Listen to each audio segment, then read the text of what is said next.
YouTube and Twitch. I know it's quite the nice morning time we have here. This is the Rahyeh. Today we're going to be taking a look at a video that I've already watched a bunch of times. Just kind of wanted to give my thoughts on something really, really awesome, which is the what I consider to be the hardworking strides of a company to make an experience greater than it already is. And of course, context wise, we're going to be talking about Path of Exile 2. I haven't really covered much about PoE in a while. You know, Necropolis League kind of turned me off a little bit from the game for a little while, although I understand that it was really fun if you were a ranger. But that's aside from the point. I thought I would give this video a replay and just kind of give my thoughts on stuff overall. Shout out to Grinding Your Games for working on this awesome project that is Path of Exile 2, and even, just continuing the amazing work they did on Path of Exile 1. But without further ado, let's take a look at it. And by the way,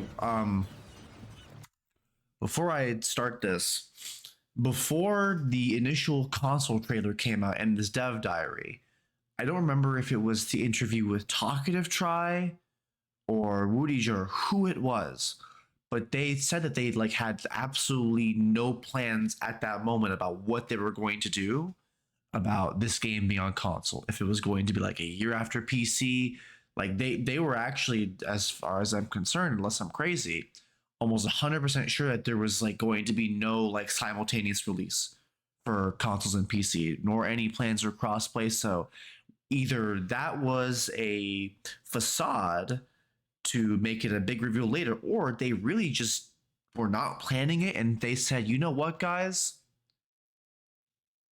we should make this game fun for more than just our PC player base, because Path of Exile 1 even is on consoles and people forget about it quite a bit. But yeah, let's keep going. That bird. Druid. I don't know, guys. I'm either gonna play Druid or Huntress. When we started working on Path of Exile 2 on console, we knew we had to do a much better job than we've done in the past. And Path of Y'all heard that? I'm gonna play it again. Working on Path of Exile 2 on console, we knew we had to do a much better job than we've done in the past. You know what that is? That's admission. Very humble admission. Something you don't really ever see in companies ever.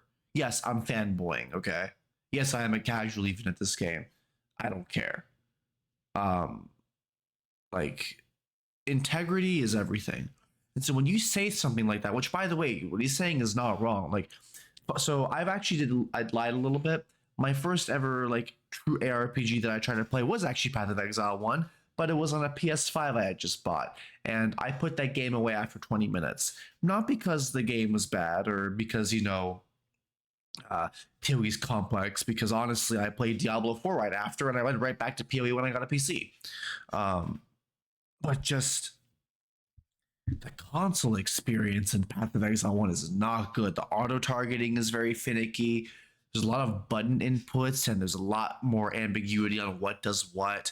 The auto-targeting is very annoying.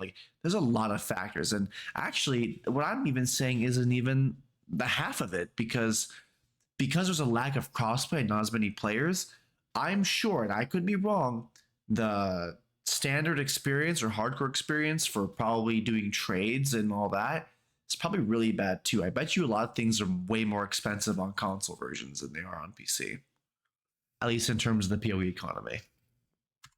And Path of Exile 2 is a great game to do that with. Sure is. It's all about evolution. Visceral and action-oriented. As soon as we tried it on a controller, all of those extra features that we did to make melee combat feel so much better just really came out and felt great. And I can't say anything for myself about this, but just based on how the melee looks and feels, I could honestly agree that it probably will be awesome with that too. I'm going to try it on controller, I'm going to try it with point to click, and I'm going to try on WASD movement when this game comes out. I'm going to try all three controller modes on every character, at least the main characters I want to play, and I'm going to give my thoughts on them. Do I have any direct thoughts right now? No, because I'm not that high up on the content creator food chain like some of the others that got the awesome liberty of being able to test out the game, and they've all said great things about WASD and controller. So that's just making me even more excited. we've got a dedicated team for console now, and they were able to create a new And user I didn't know interface that they just didn't for have one controllers. I'm before. really excited to show it to you guys. It's twin stick, so basically left stick is your movement, as you'd expect. Trevor And Gammon. right stick is the directional control for your character. Actually, who is this guy? Sorry for me asking that.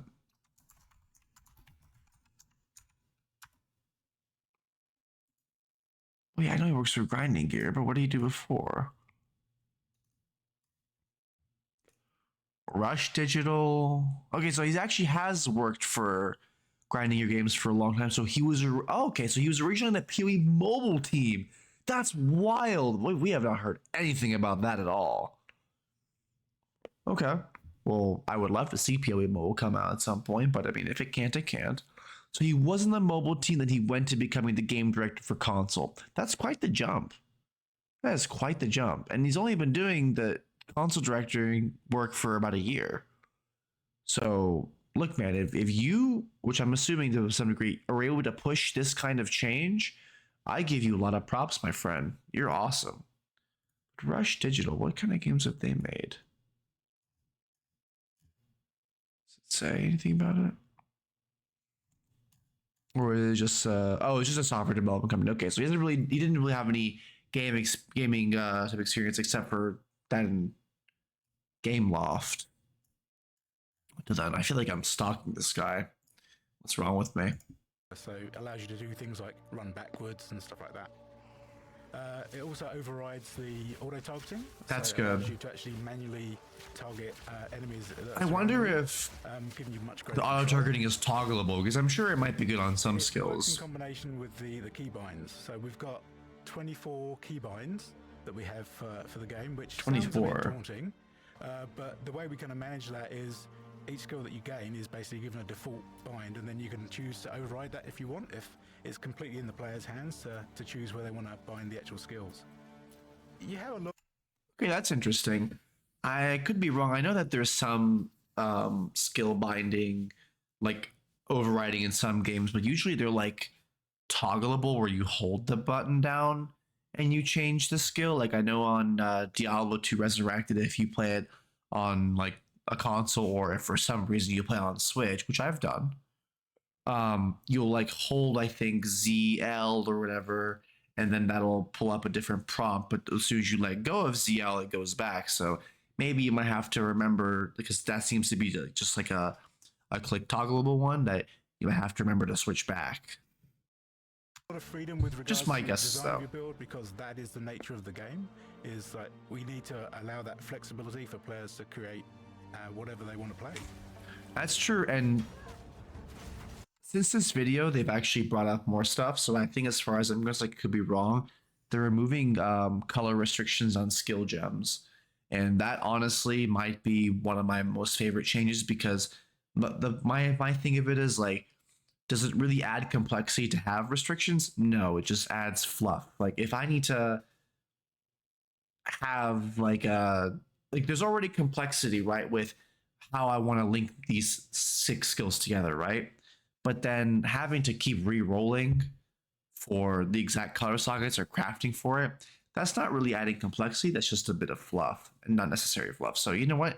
They can safely remove that, which they have, and that doesn't make the game any less fun. If anything, it motivates me more. Inventory management for console, we've basically redesigned the whole menu system specifically for console. It's full screen. It provides you with a preview of your character. That so looks you can actually see nice. the full model I of wonder the if I can see that on the character PC, on the mouse keyboard version too. functionally, we still hold fidelity with the actual PC game. Really So good detail on the character inventory model management too. is like you can pick up an item, move it around, and place it and equip it as usual. But we also provide shortcuts. So I have there's a friends at fast work, way by to the way, equip, there's a that fast way to barely use have it, ARPG inventory. experience, but they So want when to we're play thinking this about game what for would be a great Mercenary. reason to play Path of Exile on a couch, one of the things that we knew a lot of people would really enjoy was playing with their friends in co-op. This is actually a feature that a lot of games just don't bother with anymore, but it's something that I really He's right. I mean, if you think about it, some games can't even add stash tabs properly. Some games can't balance their weapons because they don't understand how to implement tick damage in the game properly. So tick damage only works for one person. If you guys are veterans of the channel, the 40 of you maybe, then you will know exactly what games I'm throwing jabs at. And then you have some companies that say, well, we made a mistake, we're going to do something even better. Or, wow, couch co-op would be so fun. And I know that the biggest, weirdest thing about this is people are like, well, I don't have friends to play couch co-op with. And that's fair, you know. You rarely ever go like to someone's house to play an RPG together. But honestly, like, this is great because I have friends that are both really like hardcore in this game that I know IRL, and some that really want to try it out, but maybe need a bit more of a handholding experience where they want to like more so see everything happen on the same screen. I guess I don't know how to explain it. Like couch co-op is a different level of immersion than just talking over Discord. Not that's bad either. Like that's also great too. If that's all you can do, then that's, you know, do what you gotta do. Um, but yeah, no, I mean, couch co-op is great. It's not a feature they needed to do, but I'm glad they did it. And I cannot wait. Like, hopefully, with early access, I know that I'm going to have friends of mine at my front door asking me to make a guest character for them so they could play this game with me. Because assuming that they're actually going to do it based on support pack tiers, which we heard sources say yes and some say no, if they are doing it based on that, then I cannot wait to play this game. Love personally. Not to mention the interface is really good. Like the camera doesn't seem overriding, even though it's not split screen. Like it's perfect. We have a lot more synergy between our classes. So if you're playing something different from your friend, you'll probably find a lot of ways to work together. So does that mean that like if you're playing with your friend that sometimes skills can bounce off each other? Like I'll give you an example of this. So in the mercenary video, we saw a whole thing about oil grenades and fire rounds working hand to hand together, right? So like if I have an oil grenade I throw or I shoot with a mercenary, then I use like some fire shots or whatever, it'll blow up the field. So now I'm wondering is like, could that be like a really interesting factor of play with couch co-op multiplayer now that if let's say I'm playing as a mercenary and my other friend is also playing as a mercenary, if me shooting oil grenades, would that allow my friend who already has the fire rounds charged up to then proc those explosions, or will they not do it because it might, you know, result in some unintended effects? I'm not sure. Honestly, it seems like a something that whether it happens or doesn't happen, it's still totally fine. So the addition. I also like this was dual initially a bit of bar. an experiment at first, and then we started to expand on it. We introduced like separate HUDs for each of the characters.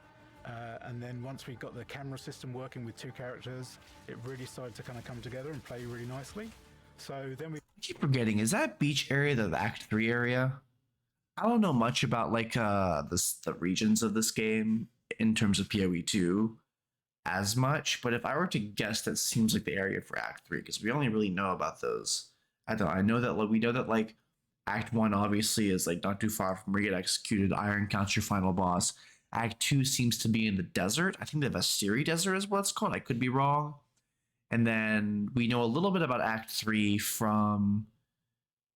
I don't remember if the mercenary gameplay was in Act 3 or was in 4. One of the two. But we also know some things about Act 3 because in that other developer diary, I think the State of Play, I forgot which one it was. Mark Roberts and Jonathan Rogers were talking about Act 3 taking place on this island that looks very, very beautiful, very, very immaculate, but has these creatures that come out and eat the populace, which is why like people can't settle there. It's supposed to be like a vow forest of some kind. Working with two characters. So this could be the outer shore of it, and then you just probably go further and further in because you see the lush greenery. By providing couch co-op players with panel versions of the full screen menus that I've spoken about. That's cool too. Which very clean interface. Like simultaneous play with regards to inventory management and. How much is this game again? $0.00. I know that's a bit of a weird thing to say because I know there's stash tabs. Oh, wait a minute. My stash tabs from PoE 1 and all my cosmetics from PoE 1 go to PoE 2. Wow. And you know what that's going to make me do? Contrary to popular belief, Ubisoft and all these other AAA greedy studios, them doing this is going to actually make me want to spend more money on them. Because I guarantee you the next set of core support packs that come out, even if we have a $500 tier, I'll put my money on it. I don't mind. I've done it once. I'll do it again. Because I love supporting good games. And plus, just between you and me, GGG, I would personally love some more PoE merch. I'm still waiting on my shirt, though. It had a bit of a defect when it arrived, but that's aside from the point where that's a whole different story. Yeah, free game, I'll still spend money on it. Adjusting your passive skill tree. Although I might put some guild tabs into my guild so that friends of mine that are newer to the game and don't know if they really like it can use them. Actually turned into something pretty special.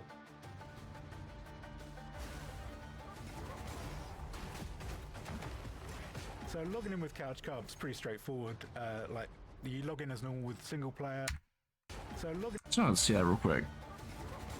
Ending spear, fire spear, spin, flip out. I still find it so mind-boggling that we've seen the least amount of gameplay from the Huntress. Before anybody brings up Warrior, at least you're able to play Warrior in those demos. And we've legitimately seen almost nothing from the Huntress with the exception of a couple of skills. And I really, really hope that during the 3.25 reveal, I know they didn't say anything about PoE 2 yet, but I hope that they throw in something there like another 15-minute video on the Huntress. I really want to see what she can do. He turned into something pretty special. This game is special, man.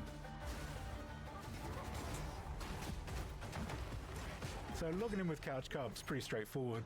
Like you log in as normal with single player, and then you can choose to log in. Yeah, I already mentioned this earlier. On that account, or if you've got a friend who's a fan of the game as well, who also has an account, they can log in as a second player and have access to all of their content as well. So, what are these names? Hold on.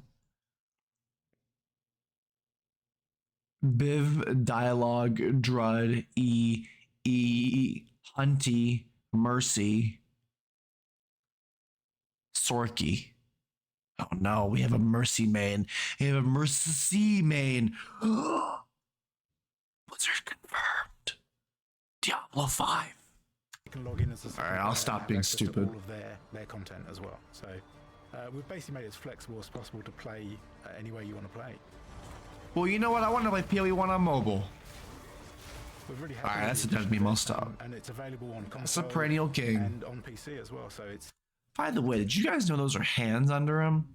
So anyone hasn't seen, this guy is really weirdly designed, and I'm honestly very interested to see what the final fight will be with him, because fun fact for you guys, based on what I've seen, the fight that we all see in all the trailers that's here is only a temporary fight, and then he takes the beast with him because this fucking Eldritch Abomination is some really, really important plot device. Then we know from here he shows up to, I guess, bring up Torgal the Defiler, and you fight and kill him, and then I don't think we've seen anything past that. But I kind of want to see more of his moves, because his moves are very fluid. Right. By the way, he has hands for feet. It's kind of weird. We're really happy with the addition of it. And his voice actor is top notch too. PC as well, so it's you are relentless. Are integral to that. And that makes you predictable. The end of Medikath tyranny is at hand. And he just fucking lifts himself up majestically as he brings up Torgal. I'm fanboying too much now, I'm sorry. The main game now. With Path of Exile 2, we're trying to introduce the game to a much larger audience, and that means as that you it's really should. important to make sure that all the mechanics are understandable. But Path of Exile's kind of got a reputation. don't make it too. Don't focus too much on it, of course. We want to make sure that we're improving while also maintaining all the depth that we have. I love the memology of that. Sure in PoE 2, we're gonna keep it so simple, you know, just like that, and then we're gonna make sure we keep it complex. Just zooms out the whole fucking tree, or most of it. So we're making sure in Forky PoE2 high. that we've got a lot more systems around giving you more information. Our item system, for example, it's certainly an area that had some complexity to it. Well, in PoE 2 we wanted to make sure there just weren't any hidden mechanics anymore, and so we've added a help system built into every hover. You get the press of a button, you can get help about what any... They really did do a last epoch approach to this, although a little bit better because you don't have to access separate codex, although I think they should still include a separate codex for information. I do like that you can look up stuff like this from here too. I'm pretty sure in last epoch you can as well, but I'm just saying that, like, this is nice. What I'm really excited about is like what they're gonna do about like explain different like inputs and stuff. Like I remember watching the ExileCon 2023 like showcase about items, and honestly, after watching that got me so much more excited about how they're gonna deal with the item system because there's so many layers to it. And I barely understand like 2% of it, but that doesn't matter because the 2% that I understand is like information that I feel so rewarded for knowing, and it just makes me want to learn more. That does, and we found that that's really useful to the play experience. Path of Exile 2 has full cross-play and cross-progression. That's good. Cross-progression Fucking basically allows you W. to play your game on your PC, and then if you want to move to the couch and continue play, then you can. You can just switch on your PlayStation and continue playing. Which I will be doing. It makes sense for us to release this on PC and consoles at the same time. The models we're supporting are PlayStation 5. And you'll get more Xbox people Series too. models.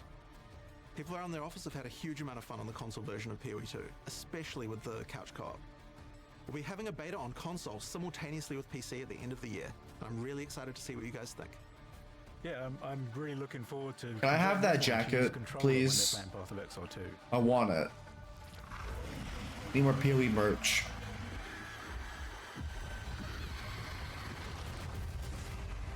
I wonder if that's the beast.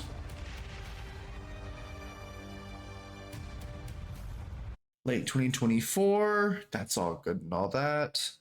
I think Mr. Gammon here did accidentally say it was like in November, I want to say. But I could be completely wrong. Or maybe he was completely wrong. I'm not sure. Hopefully not. I don't want another delay. Although if you have another delay, I totally understand. Please let me play the game. God, I don't think I've been more excited for a game, despite the fact that I've only started playing PoE during Affliction. I don't think I've been more excited for a game to come out than PoE 2 in a long time. So much to the point where even people at work that know nothing about video games like know that I'm taking time off specifically for Path of Exile 2. Even my managers. Like when the original beta release date was June 7th, I literally in February put a time off request. I put Path of Exile beta day. My boss went, "What the fuck is that?" I'm like, "Is it a problem?" "No, I'm just curious. Normally people say vacation or birthday or doing stuff with family. You just straight up put some random fucking shit on your job." I'm like, "Well, I'm not gonna lie to you. If I want to take a time off specifically because I want to play this game, I'm going to tell you I want to play this game." And then she was like, "All right, that sounds good." So, this game is like the one of very few on my magnifying glass. And again, I just can't wait to see what they do with it. This is going to be the end of my stream / YouTube video. If y'all enjoy the content, please feel free, if you're on Twitch, to leave a follow. Come in the chat, talk some time, let us know y'all want to see more. And also on YouTube, leave a like and subscribe to the channel. My development is very, very contingent on the awesome people such as yourselves that watch and give some of the time of your day to, watch my content. And I look forward to increasing my quality and providing more for you guys. This is the Rahyeh signing out. Peace.